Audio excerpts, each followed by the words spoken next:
Ay, magandang umaga po. Ating pag-usapan ngayon po yung talagang tuloy-tuloy na ito yung pagkawasak nitong alyansa ni Bongbong Marcos. Bakit po? Ay, nung una, ah, nawala sa kanilang linya si Amy Marcos, kumalas. Napansin kasi ni Marcos na humihina yung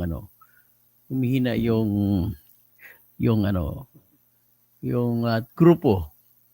Hindi naman magsasakripisyo si Amy yan. Naalis dyan kung walang dahilan malalim. May isang alam na may dahilan yan. Next is, may isa pa tayong nakita na si Camille Villar ay nagpatulong na kay Sara. So, kailangan niya mananalo. Ngayon, doon ang napabalita nga si Pia Cayetano. Pupunta rin daw. Lalabas, kakalas din. Yan ang balita ko nung una ay nakuha ko ay sapagkat po ay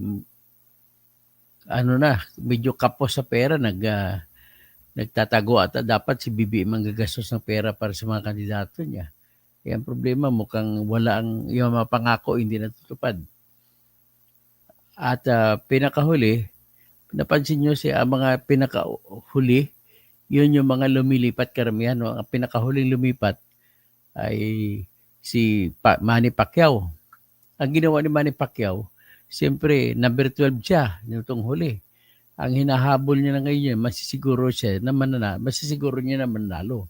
So nakita niya kasi yung lakas ng dating ng simpatiya kay Digong Duterte at nakita niya yung nakita niya boto ng Mindanao po ay sigurado po kahit anong gagawin niyo.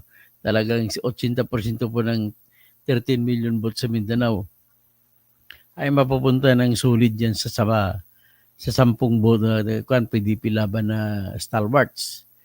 So ngayon, pupulot-pulot na ng dalawa. Kaya ang ginawa naman ni Pacquiao ay kumalas na rin doon kay grupo ni Alyansa ni BBM.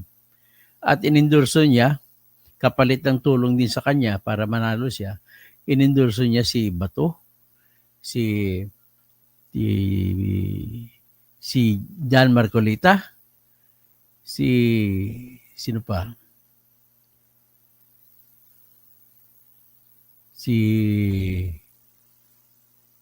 Bongo. Okay, si Bongo, si Bato, si Dan Marcolita, at may isa pa. Tingnan natin sino yung isa pa.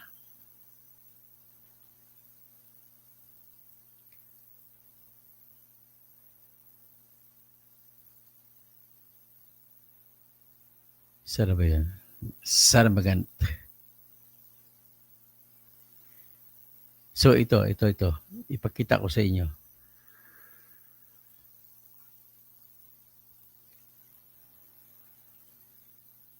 Mamaya ako na ipakita muna. Ipakita ko muna, may hingin ako sa inyo. Si Dan Marcolita, si Bongo, si Bato. Si tatlo. Pang-apat dito si Tol Tolentino. So, diyan mo makita na hindi po malakas at hindi solid ang grupo ni BBM. So, imbes na bagong alyansa, naging makatotohanan na bagoong alyansa. Pero bago tayo pupunta na magdi-discuss tayo, ay hinihiling ko po yung dasal ng aking mga subscribers, mga Katoliko man, mga Protestants man, pa-Muslim man o mga Buddhist, ay ito po, humingi lang po sa inyo ako ng dasal na pupunta na sa langit yung kaluluwa ni Pope Francis. Ipapakita ko po ang ganda po ng pagka-prepare ng kanyang kabaong, paglagay sa kanya, parang buhay po siya. Tingnan ninyo.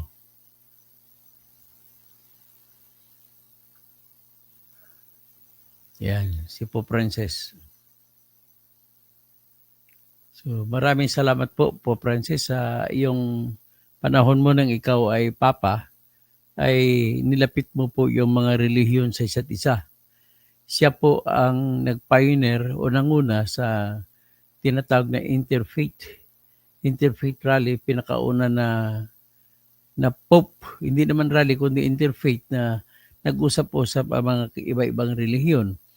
Alam ko pumunta rin siya sa Muslim na mosque at nagdasal din siya sa mosque. Sa Turkey, doon siya nagdasal. At iniimbitan niya rin ang mga mga Coptic Christians at yung mga Katoliko sa Russia. Iba kasing Katoliko sa Russia, mga mga sa mga yung mga conservative na mga Katoliko. At ang lahat ng mga Protestant leaders, mga obispo, inimbitan niya sa Vatican. So nag-usap-usap, nakipag-make friends siya sa lahat ng relihiyon. So nakipag-reach out siya. Siya po ang number one po nag-advocate sa lahat ng bansa na ang lahat po na ang mga vulnerable o mga isa sa pinakamahinang tao sa mundo ay yung mga immigrant. Kaya umaapila siya na ang lahat ng mga immigrant ay tanggapin sa bawat bansa. Kabaliktaran naman ginawa ni Trump. So mga may pinatapon si Trump ng mga sa Venezuela, kung ano, umapila si Pope Francis kay Trump na pagbigyan ng mga lahat ng mga immigrant kasi hindi naman aalis po ang isang tao sa kanyang bahay kung maayos ang kanyang bahay. At walang sino man aalis sa bansa natin sa Pilipinas kung maraming trabaho sa Pilipinas. Kagaya kay Ma'am Pia Felianyo, naging OFW din ito. Milyon-milyon pong OFW natin, mga 3 milyon po. At kung bakit sila umalis, naging immigrant sila sa ibang bansa. Kasi po ang katotohanan na pag dito sila manatili, magkaroon ng human rights violation sa mga tao. Yun ay isa sa tiningnan ni Pope Francis. Kaya marami na tumanggap, maliban na sa Amerika, na tumanggap ng mga ibang bansa ng mga iba-ibang lahi. So, at nakita mo na ngayon, marami ng mga British na mga ibang kulay, may Asiano na kulay, may black na kulay. So, iba-iba na. Makita mo, Canada, ganoon din, mga ibang France, meron na rin. No? Iba-iba, pati, at kung nakita mo naman sa Asian, pagdating sa South Korea, pagdating sa Hong Kong, pagdating sa Japan, marami silang mga players na malalaki, kung titingnan mo, mga player nila ay puro mga kulay puti, mga Caucasians, pero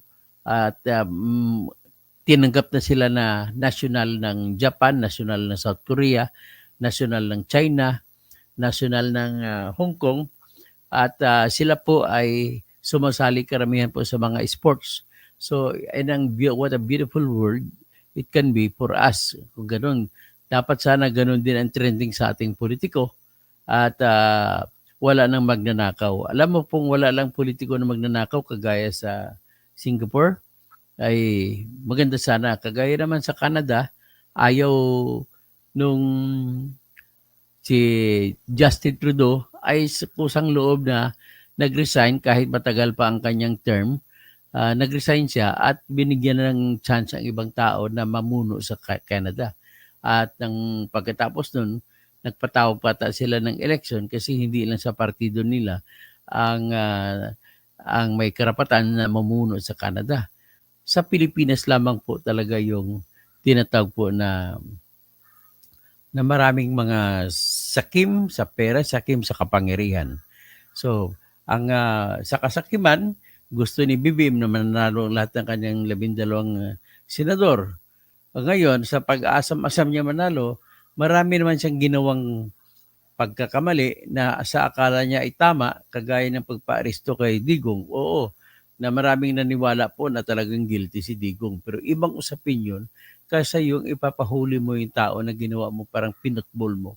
Hindi mo ginalang ang karapatan ng tao sa batas na may karapatan magkaroon ng abogado, pinusasan mo ng abogado, Mr. Nick Torre. At may karapatan siya na pumunta daan sa korte, hindi mo dinala sa korte. Bagkos, dinala doon, direkta. Tapos, kung mag-argumento pa kayo, ay mali-mali pa. Sasabihin naman ninyo na hindi na namin ginagalang, diniretso na namin, hindi namin ginalang ang Article 59 ng Rome Statute o ng International Criminal Court na nagsasabi na kapag maaresto ang sinumang tao na may warrant of arrest galing sa International Criminal Court, dalhin mo na sa mga korte ng lokal bago ipadala doon. Ano ba ang sadya? Bakit idadaan sa korte? Una, gusto ng International Criminal Court na makasiguro na yung pinadalhan nila, pinalabasan ng warrant of arrest, ang naaresto ay salang taong pinapaaresto. Pangalawa ay bawal po kasi sa International Criminal Court ang manapak ng karapatang pantao kasi lalabag naman ng ICC doon sa Universal Declaration of Human Rights kapag tatanggapin na lang na basta-basta gano'n yung may yung alam naman nila na illegal ang ginawa kay Duterte sa pag-aresto. At bawal po yan sa ibang batas naman ng international law, lalo na po yung Universal Declaration of Human Rights. So ayaw din ng ICC magiging kasangkapan para sa paglalabag ng mga karapatang pantao. So kaya ang iniisip ng maraming mga experts ko, no, kasama na yung ating justices sa Supreme Court dati na si si Antonio Carpio at saka si Justice Adolfo Ascona, naniniwala sila sa ngayon na pati mga abogado ng mga biktima ni Duterte na sila Attorney Joel Butuyan, si Attorney Gabriel Andres, si Attorney Cristina Conte, ay naniwala sila na hindi napapansinin ng International Criminal Court ang katotohanan na hindi sinunod yung proseso sa pag-aresto kay Digong Duterte at kahit na daw meron ng paglabag sa human rights ay hindi na daw papansin ng ICC kundi bagkus didiretso. Ano bang mangyayari kung kikilalanin ng ICC may yung may sira o di kaya nilabag ang karapatan pantao ni Digong? Anong gagawin ng ICC? So wala akong ibang masasabi kundi babasihan ko lamang po yung nabasa kong decision sa the prosecutor versus Ong Wen. So Dominic Ong Wen. Sa Dominic Ong Wen case ay nabanggit po ron na kung mapatunayan na may paglabag sa karapatang pantao ng akusado, ang maging resulta niyan is stay. Magdeklara sila ng stay. Ibig sabihin ng stay, tigil, wala ng kaso. Good as dismissed na rin, pero stay lang because of the violation of the right of the person arrested. Ngayon, pangalawa, yan ang sa aking tinakikita ko dahil nabasa ko yun sa research ko. Pangalawa, ma-apply din sa ngayon, magbabago po yung doktrina sa International Criminal Court kasi sa mga huling mga taon na hindi na po ginagalang yung kahit na bawal pagka-aresto, tutuloy ang trial. Ang tawag po nila dyan sa doktrina na yan, male captus bene detentus. Mali man pagka-aresto, basta tama lang pagka-detain, ay itutuloy nila. Hindi na nila titignan yung mga karapatang pantao na nilabag. Sa panahon po ng mga tribunal na wala pang International Criminal Court, ginagawa po yun. At ang pinakahuli ay yung tribunal na humawak ng kaso ni Adolf Eichmann. Na si Adolf Eichmann, isa sa mga tao ni Hitler na nag-arkitekto sa pagpatay ng 6 million ng mga Hudyo. So, ang ginawa din ng mga Israel ay yung Mossad nila nagkaroon ng mission, pumunta sa Argentina at mataan nila sa kanilang intelligence gathering na si Adolf Eichmann umalis sa Germany, kung paikot-ikot siya at gumamit na ng ibang pangalan at doon na sa Argentina lumagi. So hinanap siya ng mga Mossad kung anong gumamit ng mga intelligence fund ang Mossad. Diyan sila magaling sa paggastos ng yung malakihang gastos para makuha na nilang impormasyon. Nung makuha ng impormasyon ay dinukot nila si Adolf Eichmann at kinarga sa eroplano ng Israel. at dinala sa Jerusalem, sa ano bang capital ng Tel Aviv. At doon sa Tel Aviv ay nilitis si Adolf Eichmann at binigti, anong tawag diyan, na binitay. So, binitay siya dahil siya ang utak sa pagpatay ng 6 na milyon mahigit na mga Jew. So, sa panahon na yon. Pero sa panahon ngayon na ICC, ay ayaw na po magpagamit ng ICC sa ayaw lumabag sa mga karapatang pantao. So, ngayon, ang isa pang basihan ko dyan is universal naman kahit saang bansa. Pari-pareho pong doktrina sa mga akusasyon, sa criminal case, sa criminal principle. May 3 pong jurisdiction o authority sa bawat kasong krimen. Authority ng court na una sa pagkatao o person ng akusado. Pangalawa, authority ng court para sa pagkatao ng mga kumakaso. Pangatlo po ay authority ng court sa subject matter kung anong klaseng kaso. So, dito, kung hindi mo po makuha yung authority sa person ng akusado, ay hindi ka pwede mag-trial. Kagaya rin po sa may naging client ako na mga BIFF, na member ng BIFF, Bangsa Moro Islamic Freedom Fighters, mga tauhan po ni Umbracato, ay hinuli sila, pinaglaban ko sa korte at naipanalo ko na ipalabas ko sila. Hindi na kami pumunta pa sa trial para magpresenta ng ebidensya para patunayan kung may kasalanan yung aking mga kliyente o wala sa pagre-rebuilde. So, naipanalo ko sa argumento na dahil illegal ang pagka-aresto sa kanila, ay nag-argumento ako na hindi po nakuha ng korte ang kanilang sovereign, ang kanilang jurisdiction o di kaya authority na sa pagkatao ng mga akusado sapagkat mali po ang pagka-aresto. So nanalo po ako doon. So nangyari, pinalaya po ng korte natin yung mga client ko na mga akusado. So naipanalo ko yun, biro mo, sa Pilipinas yun nangyari. So dinala sa Taguig ang hearing. So sa Taguig, pinaglaban ko po yung mga dalawang mga Maguindanao. So, yan lang pagpa-example ko sa inyo kung paano mangyari. Ngayon, dahil doon nakita ni Pacquiao na malakas ang dating, ay nakumbinsi din siya na hinay-hinay na siya sa alyansa ng BBM. So kaya sa rally po sa General Santos City, ay tinaas niya rin ang kamay ni Bato, ni Bongo, ni Dan Marcolita, at inendorso pa, although wala doon, si Tol Tolentino. So, yan ang nangyari.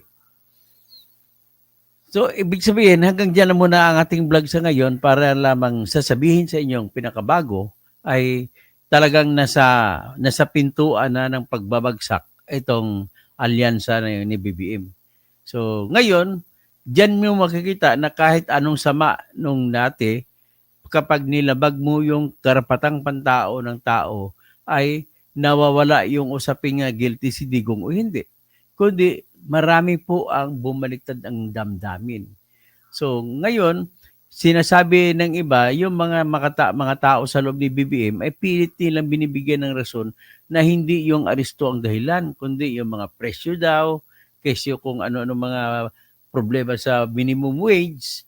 Hindi po yun kasi dati pa pong may problema tayo sa gasolina, sa bigas, sa kamatis. Dati na tayo may problema sa minimum wage na mga manggagawa. Dati na tayong may problema sa ano pang ibang mga sa kidnapping, marami mataas ang krimen natin ngayon. Pero hindi po bumaba ang trust rating ni BBM. Ngayon, malapit na BBM matupad yung kanyang maabot ang kanyang pangarap na 20 pesos per kilo. Ngayon, kasi bakit? Kasi bumagsak ng kanyang rating, naging 25. O next week, magiging 20 na yan. So, yan po ang aking sinasabi rito na another evidence is showing up loudly na wala na ang alyansa. Ang alyansa magiging, magiging walang kwenta. So, actually, after all, yung mga kalyansa dyan, puro mga corrupt naman yan. So, mga kasama niya, Lito Lapid. Huwag iboto diyan. Si Bong Revilla, huwag iboto yan. Sino pang iba diyan ng mga talagang kilalang kilala. Si Willie Librillami, huwag niyo nang iboto yan. So, ibig sabihin, lahat po na bumabagsak, napansin ko, si Camille Villar bumagsak sa minsan lampas pa siya ng top 12. So, nagpa-endorso siya kay Sara. Ganon din si Amy, bumagsak. Kita mo naman na pagtapos ma-endorso ni Amy si Sara, unti na bumabangon. Humahabol na number 13 to 12 ang tangarang ko. So, ganun po yan, ladies and gentlemen.